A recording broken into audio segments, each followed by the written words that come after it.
দেখেন আমরা কিভাবে চুঙ্গিটা লাগাই। দেখেন প্রথমত এই চুঙ্গির ডাঁটটা আমরা আলগা করে নেব।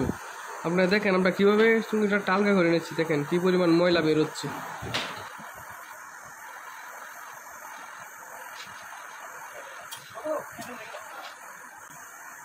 এই যে দেখেন চুঙ্গি এই যে ফুল আলগা হয়ে গেছে, ঠিক আছে।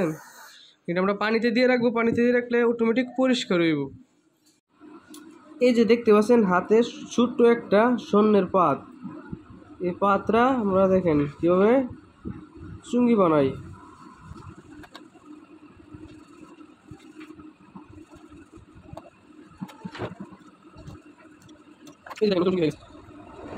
পুরাতন নাক ফুলের মধ্যে, এই যে পুরাতন নাক ফুলের মধ্যে নাক ফুল পরিষ্কার গেছে, এখন খালি জ্বালা দিব, শেষ। ওকে কাজ। দেখেন আপনারা কিভাবে জ্বালা দেই। এই যে বন্ধুরা নাক ফুল, এখন খালি এটার মধ্যে বসায় দিব। দেখেন কি সুন্দর করে জ্বালা দিচ্ছি। কত ইজিতে একটা নাক ফুলের, পুরাতন নাক ফুল মেরামত করা যায়। দেখেন কত সুন্দর ইজিতে। এই যে দেখেন জ্বালা শেষ। এখন পানিতে দিয়ে রাখলে এটা অটোমেটিক পরিষ্কার। এই যে দুইটা পানি দিয়া, এই যে পানিতে দিয়ে রাখলে কিছুক্ষণের ভিতরে অটোমেটিক পরিষ্কার। একবার চিক চিক চিক চিক করতেছে, একবার ওকে কমপ্লিট। এটা সবাই পড়তে পারবে, সবাই ইউজ করতে পারবে।